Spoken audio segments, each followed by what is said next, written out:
Welcome to the Breaking Into Finance podcast.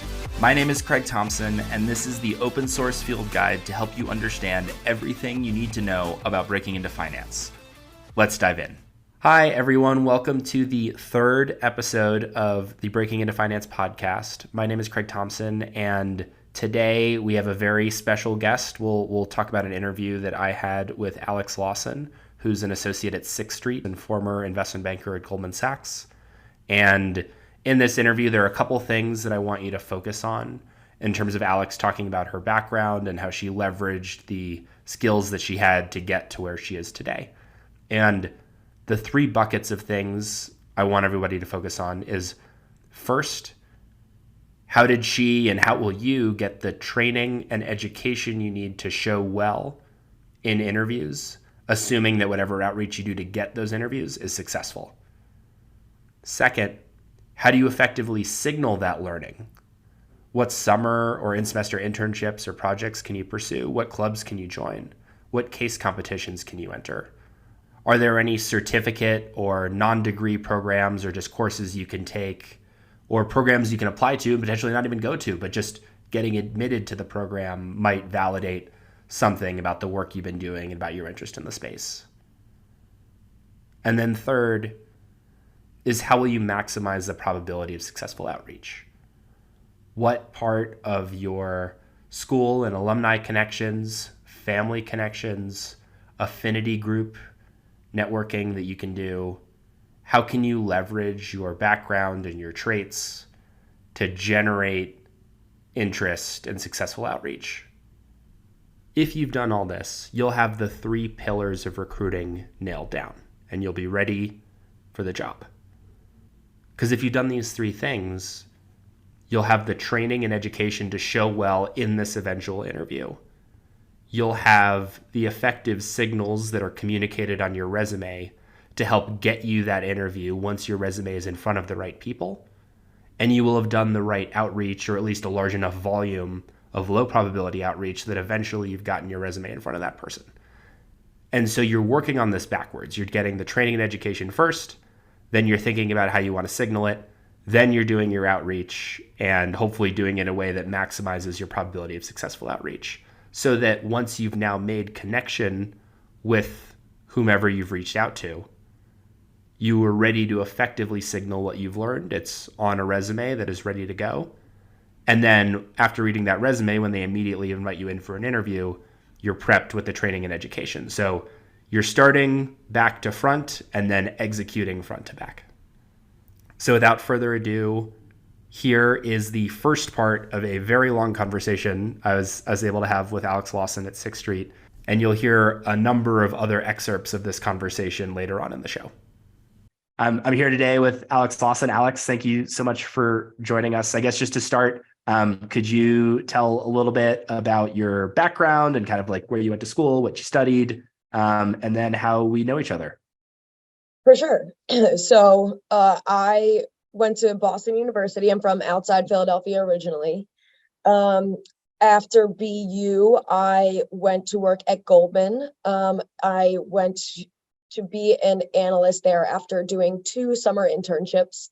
And I was in the investment grade debt capital market healthcare group, and we can talk about that. I then, once I made associate, transitioned internally to the healthcare classic group at Goldman. And then after another 2 years, went to the buy side. I'm now currently a third-year associate at Sixth Street Partners, which is a private equity, credit, royalty fund, kind of special situations across the board. We can do it. Great. And where in that path did we meet? How do we know each other? Oh, yes. So my second internship, you were the analyst on the desk and you trained me up from just a little tadpole. Then when I got there full time, we spent another maybe 5 or 6 months on the desk together before you moved internally. And then I spent the next 4 years just bugging you for information. Awesome. So one thing I want to talk about, like, I feel like there's this myth of how hard it is to go from a non-target school to a place like Goldman. And not only did you do that, but you did 2 internships So I would love to hear, I guess, also like what you were majoring in at BU and kind of like what, because this is now, over 10 years ago, about 10 years ago, what you remember at least of the process of getting that sophomore summer internship. For sure. I remember a lot about it. So I'll take you through the nitty gritty. So when I went to BU, I had these delusions of grandeur that I wanted to be like a spy or something. And I wanted to work in the CIA or the FBI. It just sounded really cool. And so that was actually the reason why I picked BU. I mean, one of the reasons, because they had a really strong international relations program. So I get to BU, I'm walking out of my first international relations class. I was like, what was that? I didn't like that at all. It's completely subjective. This does not interest me the way that I thought it was going to. I'm not learning about how to kill people. No, I didn't want to do that. But yeah, you learned how to kill people later. Much later. And so yeah, I didn't know what I wanted to do, but I stuck with IR for freshman year and took some prereqs. And so that over the first summer that I was at BU, I took economics. That was my first exposure to economics. I was at a public high school, so we didn't have an economics program that was anything to write home about. Nobody really took it. But I loved it. I was like, this is common sense and formulas. This is what I want to do, but I don't actually know what I want to do. What does it mean? What do you do with this?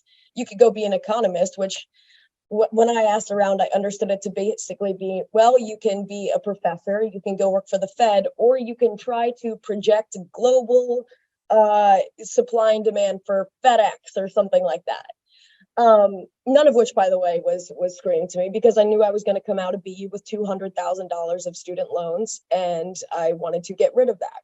So I asked around, what can I do with an economics degree to make some money? Everybody that I spoke with kind of pointed to investment banking, which I had no idea what it was at the time at all. But I had heard of Goldman Sachs. And so this is fall of my sophomore year. I was in the College of Arts and Sciences, but the business school at BU, they had Goldman come and give a presentation to prospective, interns that wanted to hear more about the firm, apply for an internship. But this was it wasn't even operations, which is where I ended up doing my first internship. This was in services. So services at Goldman is actually responsible for like purchasing the real estate where our buildings are, or ESG initiatives focusing on the E, right? Making our processes more environmentally friendly, reducing our carbon footprint. Nothing to do with finance pretty much whatsoever. But at that event, which I attended, I had to borrow a skirt and a blouse from my roommate because I had absolutely nothing business-like to wear. At that session, they gave out a code to enter into the online Goldman portal, which allowed you to submit your application for an internship that would be streamlined, right? So, I mean, anybody can submit online, but Goldman gets tens of thousands of internship applications a year. So how are you going to? I looked this up, by the way. It's $250,000. $250,000. Well, yeah. There we go. Yeah. So the code, I think it was probably a different. So, I mean, even though it was in a non-target school, they still came, but this was, right, mind you, a division that I ended up not even being close to at all. So I got the code. Once you get on the portal, it says you can apply to 3 divisions. And I'm like, all right. I kind of asked around, talked to people.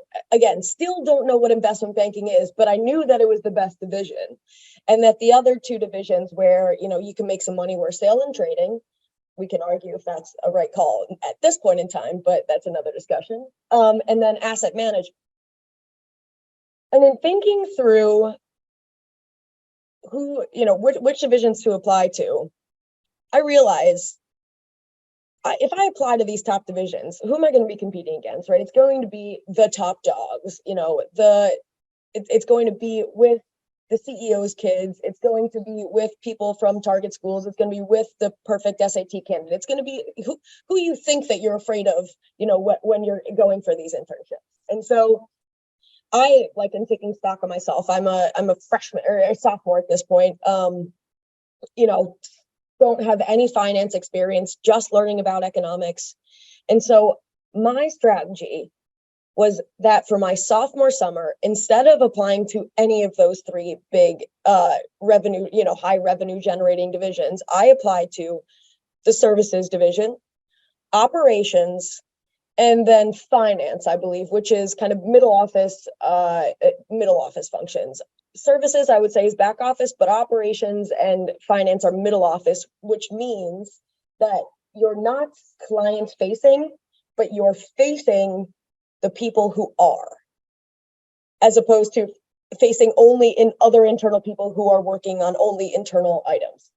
Yep. And so this is like, as folks are trying to navigate all of this like alphabet soup of like all these divisions at these large global financial institutions. Yeah. So like the front office or like revenue generating divisions tend to be like very highly sought after, because if you're close to where the money gets made, on average, you're probably more likely to get a higher cut of that. And then, yeah, so there are then divisions that support folks pursuing revenue.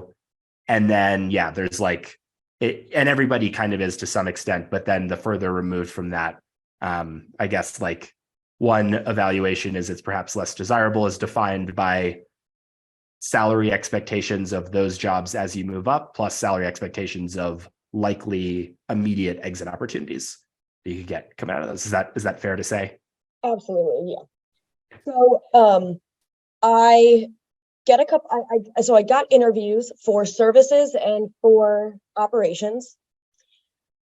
At the services presentation, where these guys came to the school, they said, you don't really need to have any background here. We're just looking for strong, capable people. So I took that literally and did zero research on what this would mean at all. And I get on the phone for the interview and I bomb. I mean, in the first question he asked me was, what do you think this role is going to be? And I literally said, I've got no idea. You said we didn't need to know. I mean, it was just the classic, deer in headlights. This is clearly your first time doing anything like that. And I'm not going to say that I saved it somehow and it all turned around. No, it just failed. And they were like, thank you. No, thank you. For the operations interview, I learned my lesson. And this was actually a couple months later. And I had a phone interview that went well. And then they invited me to come down to the New Jersey office, which is right across from the New York office, just, right across the river. And do a super day, because even for middle office divisions at Goldman, you still have to do a super day. Let's define super day for people. Like what does that mean to you? What is the time horizon? How much time to prepare do you have? I don't want to mix it up with banking super days, because I never actually did a banking super day. And I participated in virtual ones from the hiring side, and it was very much like, okay, candidates will come and basically just get passed around, and then everybody makes a decision. You kind of are supposed to find out on that day. I think that's kind of the point of a super day, is that you eliminate as you go throughout the day. Yeah, and how many interviews would you imagine needing to get through on a super day to get to the offer at the end of the day? It depends on, like, I think within investment banking, I mean, it was like 8 to 10 for sure. Yeah. Mine on the operations side, I think it was actually only 3, and they had made the decision during my first one to take me, but I didn't know that until, the end of the day. Yeah. Sorry. Yeah. Yeah. And so when the super day invitation, if you're someone who's going to participate in one, or you get invited to interview for one, it's a full day. If you're lucky, you might have 2 weeks notice, but yeah, in my case, I think I had like 3 days notice. And so it's short notice, full day. In the pre-COVID times, you went in person, like they'd fly you or bring you, on site. I don't know what mix of virtual or in person it is now, actually, but it's intense. And so as you're thinking about preparing for these, if you have the super day invitation and you're starting to prepare now, it's too late. In a lot of ways, like you could do your best, you can cram but the time to start preparing for these interviews is before you have them. For sure. So in that interview, I was very prepared to talk about operations, which, by the way, is really just making processes more efficient internally and ensuring that stuff that gets from point A to point B actually gets there. Can you give me an example of like what an operations Sure. item would be? And my internship ended up being in trade management. So like an example is for the interest rate swap traders, which is who I supported, they would make a trade, the trade would flow downstream. And then let's say there's a break in the trade, right? So like there is a miscommunication in the amount versus what's actually received, or the timing of the trade. And so it's us to get with, on the phone with the middle office division from the counterparty and fix it. Great. Sorry. So we're back. We're in the super day. We're in the interview. And this is the group you're interviewing with. And so for that super day, you said you prepared, like, what are some of the types of things you did to prepare for an interview like that? Because I imagine learning about that job is not the easiest thing to do. No, it was next to impossible. And, I was really anxious about, okay, I need to be able to explain what these people do, because that was my fault on the last one. And operations is one of the most amorphous, kind of catch-all categories that I would say within the services, like pieces at Goldman. And so I went in and they, the question kind of did come up, what do you think about this role? And I was like, I understand that operations exists to make processes more efficient and ensure that things progress smoothly. Also working on innovation, right, to make them faster in the future. That was enough for them, I think. Because how did you get that far? Like, how did you learn? Like, were you like Googling it or with like coursework or? Ton of Googling, and then I asked around. So my godfather is actually, and this is a connection, but it's important to note that this connection only ever existed for me in the context of advice. It never actually did anything for me in terms of getting there. Right? So my godfather works for JP Morgan, but in their tax division. So he's works in tax for the investment banking clients. He's very high up now, managing director. But he, I asked him, what does operations do for you guys? And even he had to ask around a little bit. And so we kind of got to the place where, it's about efficiency, which, right, that's a one-liner. I didn't have very much detail. And that's where I went in the interview, and I kind of asked too. I said, can you tell me some more? And I think it's okay to do that. Show that you've expended the effort to do the research you can do on your own, and then ask them to fill in the blanks. Yep. And by the way, I think that is probably a pretty common theme, which is when you're going into an interview, depending on what you're interviewing for, there might be a wide variety of information about that thing that exists in the world. And if it is this very arcane, secret, nobody really talks about it thing, or this like deep, hard plumbing problem, you have a little bit more leeway to know a little bit less about it. And it's probably like, with banking interviews or whatever, where it's like a much more sought after field, they can ask very specific questions and expect you to know it. So it goes both ways, where the harder it is to research, the more impressive whatever you can find is. And then the more availability of content that exists in the world, the higher the expectations are. For sure. Definitely agree. Oh, well, so let's focus on the super day, because this is about to be a pretty big moment in my career that I didn't know was going to be a big moment at the time. And looking back, it's funny. So, I'm in a room, let's say, with 30 other people. I get called first. I'm the first interview of the day. It's 8 a.m. And I go into the room, and it's me and two guys. They both work in operations, but in different parts of operations. The interview goes well. It's pretty short. They ask me what I'm interested in. They ask me, what I like to do for fun. They ask me why economics. I don't remember much other than that, but it was very fit-based. Whatever I said in that interview, and I know that's not really helpful, impress them. And to be honest, like I really just was myself. But impress them to the point that they both said, I want her. And they flipped a coin for me.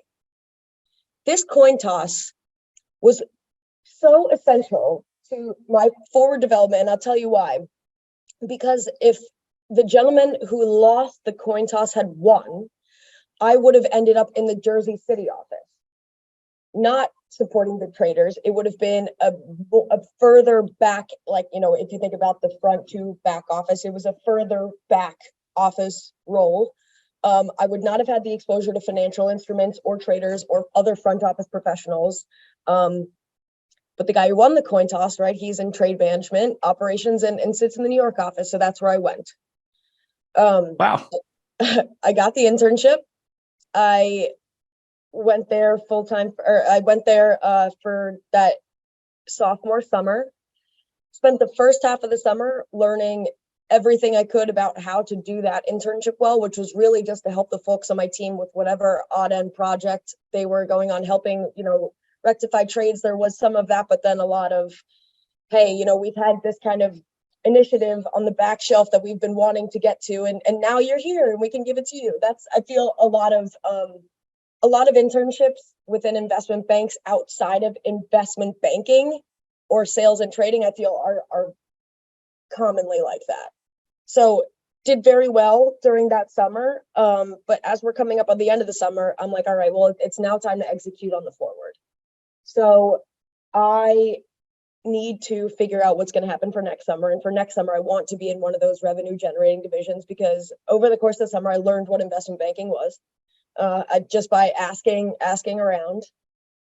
And I thought it would be easy to get to know people in that division and network. It was not. It really wasn't. So tell me about that. Tell me about what you tried doing in ways that you imagine you'd be able to meet these folks, and then how that actually went.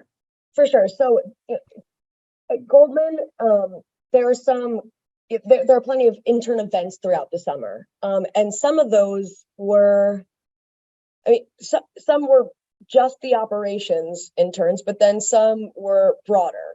And so I expected at one of those broader internship events, you know, to be able to meet someone in the investment bank division, create a relationship with them such that I could say, hey, I actually want to do this next summer. Could you put me in touch with the business unit manager, which we call the bum at Goldman? They're the staffer. They're kind of like the internal HR, but they change every year. They're really an investment professional. And then I thought that I would get an interview, and that's the way it's going to happen. My experience with that was that those kids were grinding so hard for those internships. A, they didn't have time to think about me, but B, they didn't care. They were like, all right, so here's, you know, someone else who wants to get into IB, because frankly, almost everyone did. I wasn't the only one who had the idea of take an internship at not a front office and then try to move. My differentiator was that I was a sophomore, and what gave me the flexibility to have that second summer. So clock is running down on this summer. Goldman does give you an opportunity to apply if you're a sophomore intern for a junior internship, and you can apply to one other division besides the one you're already in. I'm sure this has changed as everything changes over time, but when I was going through it, that's the way it was. And so I was debating with a friend whether or not to apply to investment banking, which is what I really wanted, or asset management, which I thought I had a better shot at getting. I didn't really have connection. I hadn't made meaningful connections on either, but I figured, hey, let's just go for it. I had then made the decision, okay, I'm going to apply to asset management. They had set me up for a couple interviews the week after my internship. Which is to say that having been a sophomore intern at the firm definitely was like, you know, maybe this like BU code was like a little bit of an in, but like maybe not, we don't totally know. But like having done a sophomore internship at the firm unequivocally changed your probability of at least getting an interview. in one of these other divisions. Nothing would have been possible if I hadn't. Yeah. That was really the crux of it. And so I'm all set to interview with asset management. And then it's the last week of my internship. And while you're at Goldman, in the summers, you, as an intern, they require you to go to one affinity network event.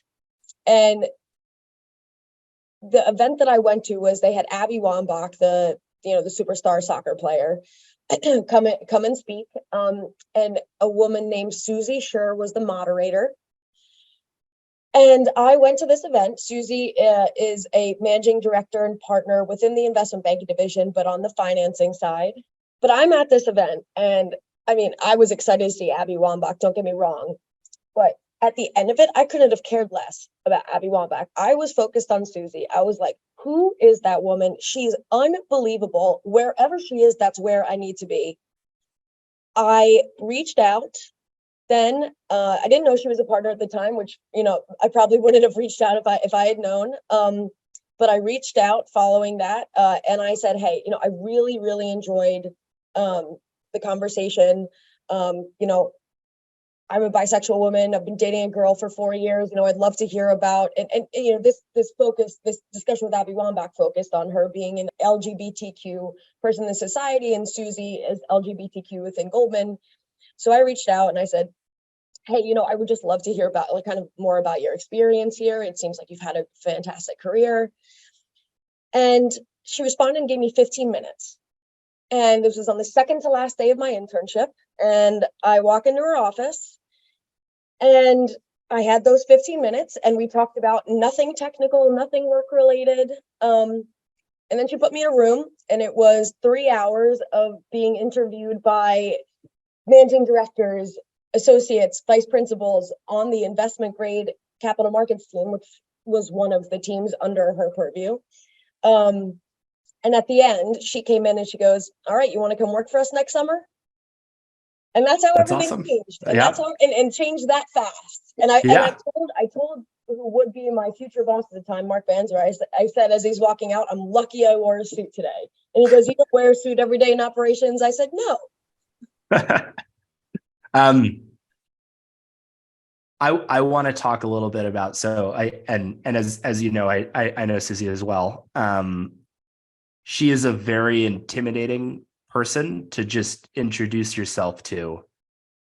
I want to hear a little bit about your decision process too, because this is not a cold email outreach. This is a scenario where you're in the same building, you're in the same room, she's speaking.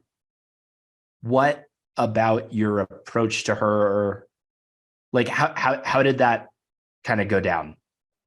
So yeah, we're in the same room, same building, but it still was a cold outreach in the sense that like I was no one to her. And like I wasn't gonna be anyone to her. There are thousands of interns running around Goldman that summer. For her to spend her time with one is significant. And I knew that. Or any interns, right? Absolutely. And I mean, I think that I understood the brevity of it as I became more senior there and was like, wow, actually, like, I don't know that I would have done it had I known how kind of crazy it was. But at this point, what was going through my head was, this is Hail Mary time. Let's measure the risk reward. The risk here, she doesn't answer. That's really the biggest down case scenario. Or she responds, said, don't have time, nothing. The reward here is exactly what I got. I got the best case scenario. And so for me, it just really came down to, this is something that I want. I already have the asset management interview lined up. So if the risk that the downside happens and I don't hear back or it doesn't come to fruition, then I've already got what I'm planning on. Yep. And you had two concentric circles of commonality with her too, which is you were already a Goldman intern. So you already, for this brief 10-week period, shared an employer with her, and you shared an affinity group. Yes. And you led with both of those things. This isn't just like, let me email a partner and like see if they respond because I'm an intern. No, that's a very fair point. You found something specific that you had in common that basically changed the probability of her responding from 0.0 to any number greater than that, which is good enough, for you. Absolutely. And I know it was something, I came forward and was like, I'd like to hear about your experience as a lesbian, in this industry, right? Like, as someone who's coming in, dating a girl, like something that I had thought about, it was like something that I hadn't really been open about with my group during that internship. But, I was just really excited after hearing her speak. And I mean, she was interviewing someone else. I mean, granted, she did probably speak for half of it, but I mean, that's Susie. But she's got great things to say. And so when I was reaching out to her, it was on that topic, which I knew was something she really cared about. Yeah. Which is the other, I think, really important thing here is you didn't reach out and say, hey, can I have a job? You reached out and said, hey, we have these common affinities. Can I get your advice? Yes. Which is a theme that we talk a lot about, is basically like ways of maximizing outreach and ways of approaching conversations in a way that maximizes probability of getting the outcome you want, which is, you want this division, you want the job, whatever, but there is a dance that happens that goes into that. Absolutely. And I think kind of like the punchline to that point, Craig, is like, people will hire you if they like you. What you have to do is you have to make people like you. You have to make people want to be around you and make them interested in you. And so how do you do that? The way that I do that is I find commonalities that circle back to things that they're interested in. So really, those 15 minutes I spent in Susie's office, I don't think I got a word in, but I asked her about things that she really liked to talk about. And so she associated those good feelings with me. It's all psychology. It's a hack. Yeah. Alex, one last question before you go. If you could give your 20-year-old self a piece of advice, piece of professional advice about, knowing everything you know now, is there anything you'd do differently? Is it just words of encouragement to basically like, don't be afraid to swing for the fences? I would definitely say that, though. I think I swung for the fences, but by mistake. I think that I would say, and this is advice that I'm going to give my 20-year-old self, and I know my 20-year-old self would not take it. But everything seems so consequential at the time. Everything. I mean, like in the operations internship, like every presentation I gave on, whatever project I was working on for them that week, I would really hem and haw over the details, and you have to be a good worker and a hard worker and have attention to detail to succeed in these roles. But I think I did so to the detriment of my life to some extent, right? Like these are years where, I was kind of like, all right, well, as soon as I push through to this thing, then I can start living. But there's always something next to push through. There's like, this is a ladder to climb. And when you're starting at college, man, there's a lot of room to grow. So just make sure you're living as you're doing it. Awesome. Again, my 20-year-old self would be like, yeah, that's great. That's not going to get me a job. Yeah. Okay. That's something a rich person would tell me. Exactly. It's very easy to say in hindsight, but I would still tell myself to do it. Alex, thank you so much. All right. That does it for today's episode. Thank you so much for listening. And remember to check out our website, breakingintofinancepodcast.com, where you can submit questions, join our Substack to stay up to date on new content releases, and much, much more. We'll see you next time.